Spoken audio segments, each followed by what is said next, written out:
Bonjour à tous, nous sommes avec Guillaume qui fait de la conciergerie sur Toulouse. Bonjour à toi Guillaume, comment est-ce que tu vas? Tout va bien, ça va, merci. Merci de me recevoir. C'est un plaisir, merci d'avoir accepté cet échange ensemble, cette petite vidéo. On va mettre les deux pieds dans le plat. Peux-tu nous dire où tu en étais avant notre accompagnement et où est-ce que tu en es aujourd'hui, notamment en termes de chiffre d'affaires, de nombre d'appartements? Donne-nous les chiffres que tu souhaites nous donner tout de suite pour un petit peu nous mettre un petit peu l'eau à la bouche. Ok, ok, ça va. Bah écoute, avant l'accompagnement, tout simplement, j'avais pas encore d'appartement. J'avais le projet, je savais qu'en termes de sourcing, je pouvais rentrer un certain nombre d'appartements. Maintenant, depuis ton accompagnement, là, je suis quasiment à une vingtaine de biens, monté assez vite. Je dirais qu'on a si tu veux, les premières années, on a rentré 4-5 appartements par an. Et maintenant, avec la recommandation et le bouche à oreille, ça a quasiment doublé sur l'année dernière et l'année d'avant. Donc, ça allait, en termes de chiffre d'affaires, ça a été assez important et assez rapidement.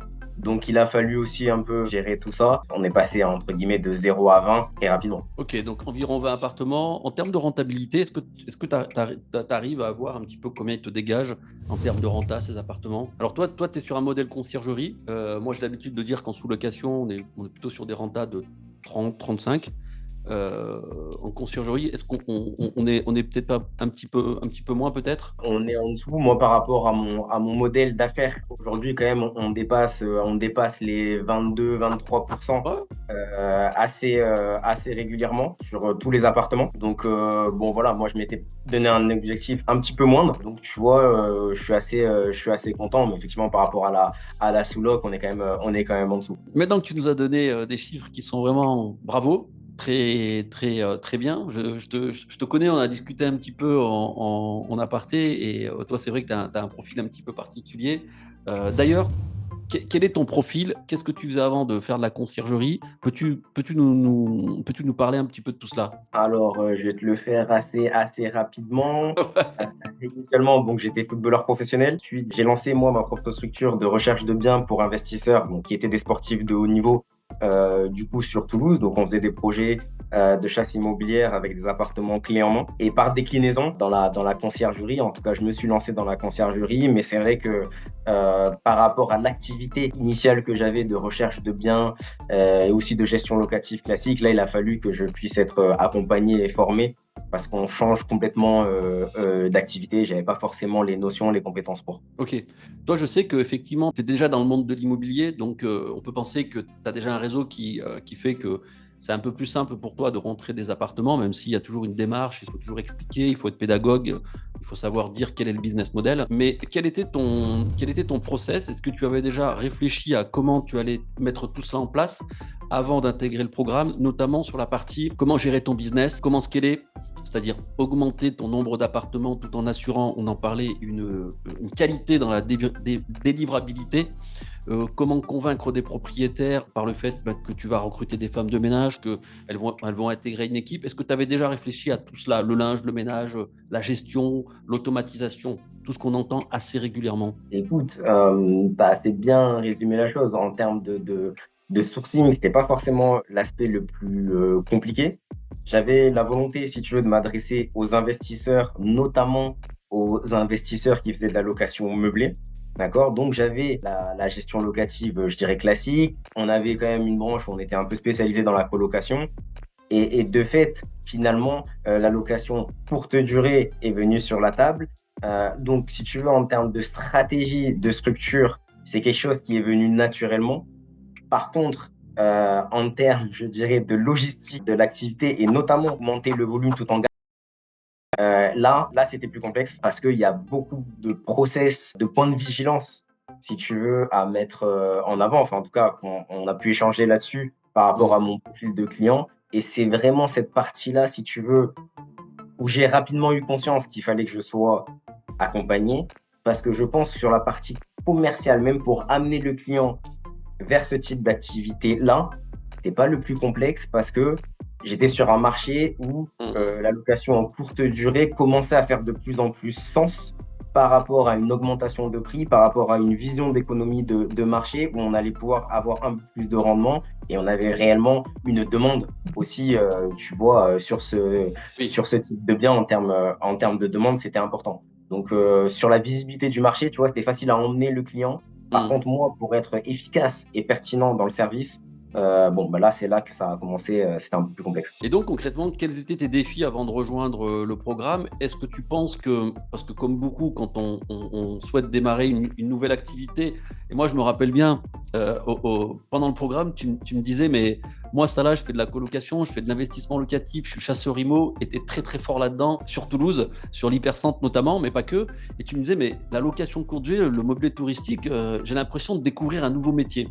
Et donc quels étaient tes principaux défis? Est-ce que tu penses que le fait simplement de consommer du contenu YouTube, Insta pour s'éduquer peut suffire? Vraiment, il faut être accompagné. Si tu veux, je suis parti dans un premier temps sur cette stratégie douteuse finalement de consommer un petit peu. Contenu YouTube, voilà, il y en a quand même pléthore. Mais c'est vrai que si réellement dans ton activité, tu vas avoir une crédibilité, un professionnalisme, à un moment donné, il faut aller plus loin. Tu Ouais. vois? Parce que finalement, il y a de la surface, mais si tu veux durer, si tu veux être pertinent, après, il te faut du contenu. Et si Mmh. tu veux, j'ai bien compris que sur cette activité-là, les conseils qu'on a pu avoir, voilà, que j'ai pu avoir dans le programme, c'est ceux-là qui m'ont permis justement de gagner en productivité, de gagner en temps, de Mmh. gagner en efficacité, de gagner finalement en rendement pour moi et pour mes clients et d'avoir les bons arguments finalement pour vraiment, tu vois, avoir comme on dit dans le football, pour pousser la balle au fond. Et ben Ouais, là, c'est ce qu'il nous fallait. C'est-à-dire, c'est qu'à un moment donné, ce que j'avais en surface, c'était trop généraliste. Et ouais. là, moi, j'avais besoin, si tu veux, j'avais dans les ambitions où j'ai, c'est d'être très bon, en tout cas de me rapprocher d'une forme d'excellence dans tous les secteurs d'activité. Et pour ça, il faut savoir investir. On ne peut pas rester en surface si à un moment donné, on veut Oui. réellement être bon sur le marché. Tu vois ce que je veux dire? Oui, oui, tout à fait. C'est pas possible, c'est pas réalisable. Ce serait trop facile si c'était comme ça. Et aujourd'hui, j'avais besoin, moi, de quelqu'un qui puisse vraiment maîtriser et me faire gagner du temps, que ça soit pour moi, pour mes clients. Et bon, il y a plein de petites choses auxquelles j'avais pas pensé parce que, voilà, on se rapproche de l'hôtellerie sur plein de choses. Et bon, bref, tout ça, je maîtrisais pas. Oui, alors c'est vrai que moi je fais beaucoup de contenu organique. Ce qu'on appelle du contenu organique, c'est pas mal de contenu YouTube pour essayer d'éduquer les gens sur la sous-location. Mais je me rends compte que je le fais de plus en plus juste pour que les gens puissent faire la différence entre des formateurs qui savent de quoi ils parlent et d'autres personnes qui sont un peu plus à la ramasse, on va dire. Mais on ne peut pas, dans le cadre d'une vidéo YouTube de 10-15 minutes, déjà, comme tu le dis, évoquer tous les petits détails et surtout faire du cas par cas, parce que toi, ton cas est particulier.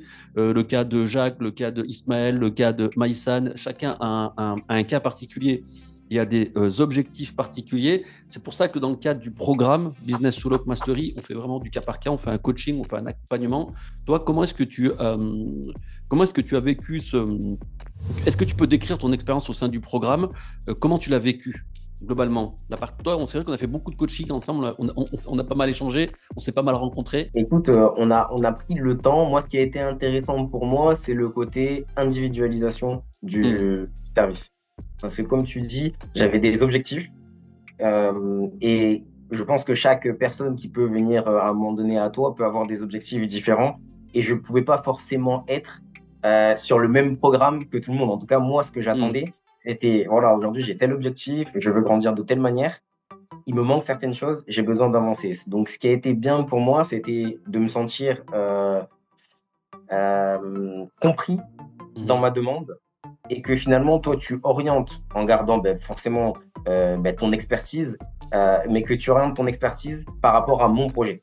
Mhm. Et ça, c'était important. Donc après, ce que j'ai aimé, au final, moi, ce qui a fait la différence, c'est les détails. C'est l'écoute et c'est les détails. C'est oui, ça là, moi, je vais faire ça. Qu'est-ce que t'en penses? Tu vois, là, au niveau du stock, je veux le gérer comme ça. Oui. Non, écoute, là, tu devrais plutôt gérer ça de cette manière. Tu veux automatiser, mais est-ce que tu as déjà pris conscience de cette problématique-là? Ouais. Donc, c'est vrai que parfois, j'avais tendance à vouloir aller trop vite et j'oubliais une marche ou autre. Et toi, tu étais toujours là pour, je dirais, me réaligner, me recadrer, prendre un temps de recul, avoir un point de visu, parce que bon, c'est vrai que moi je suis proactif Hmm. et parfois, tu vois, ça pouvait être un petit peu pernicieux pour la structure et c'est ce recul tout en restant dans mon projet qui moi, qui a été bénéfique aujourd'hui. Donc, je pense que c'est vraiment moi en amont du projet, c'est là où j'ai gagné le plus pour poser les Ouais. bonnes bases. C'est là où ta présence a été vraiment importante. Après, au fil du temps, forcément, on a été dans les échanges parce que quand on augmente un peu en volume, mais Mm.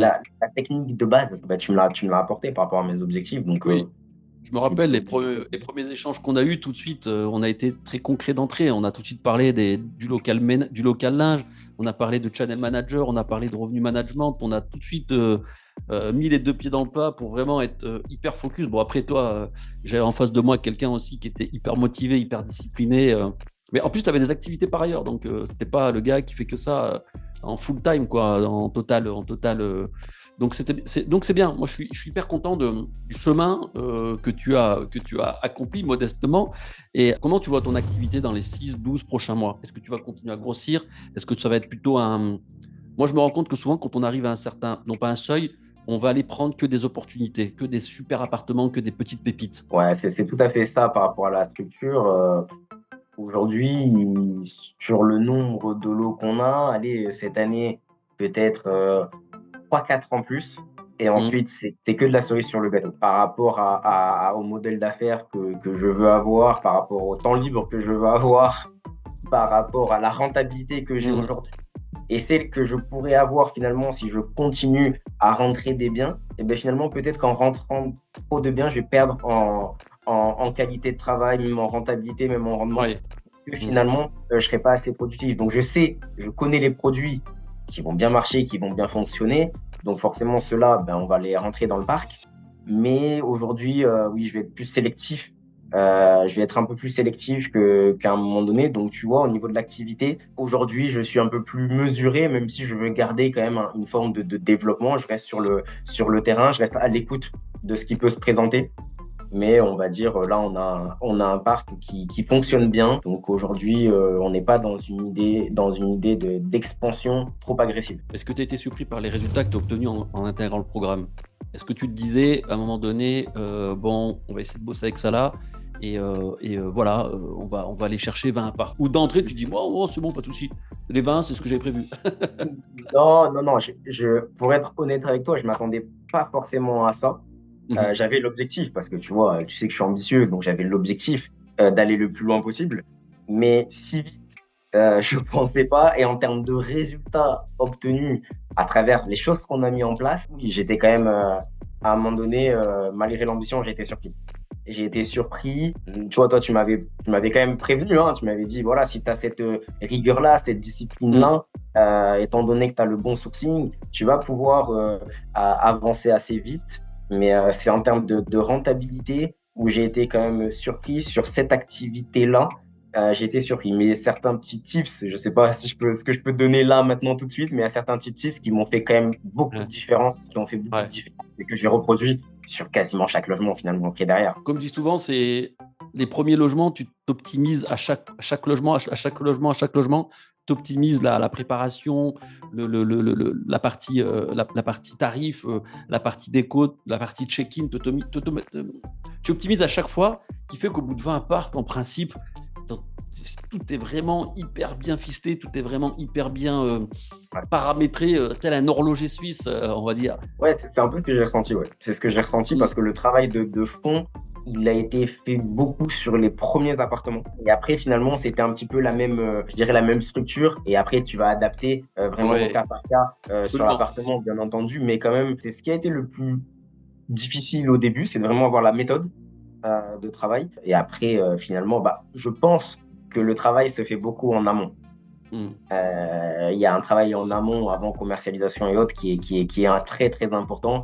Et c'est là que beaucoup de choses se jouent. Si quelqu'un regardait, est en train de regarder pardon, cette vidéo, qui hésiterait à rejoindre le programme, qu'est-ce que tu as envie de lui dire? Bon, moi, ça m'a beaucoup réussi. Je pense que ça a réussi à d'autres. Je dirais qu'il faut d'abord croire à son propre projet et avoir des propres objectifs personnels, pas s'en remettre forcément, dire ça là va tout faire pour moi. Mais par contre, si tu arrives avec une idée, avec les outils et Mm. l'expérience que Mm. toi tu peux avoir dans ton programme, bah, ça va permettre de te sublimer. Et voilà, moi tout seul, j'en serais pas arrivé là, mais sans mes idées, de base, sans ma conviction, bah, je pense que tu n'aurais pas pu, toi, faire le même travail. Oui, Mais c'est vrai que, voilà, ça a été pour moi quand même très positif dans le sens où ben, j'ai été aiguillé. Hein, et puis, j'étais un peu quand même, en réalité, j'avais l'ambition, mais j'étais pas structuré.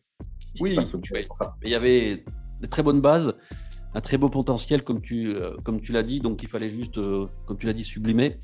Merci encore pour ce témoignage. Est-ce que tu as une dernière chose à ajouter? Est-ce que tu as envie d'ajouter quelque chose avant? Écoute, si je pourrais dire, moi, par rapport à l'activité qu'on fait, c'est une activité qui peut être à un moment donné concurrentielle, mais finalement, si vous avez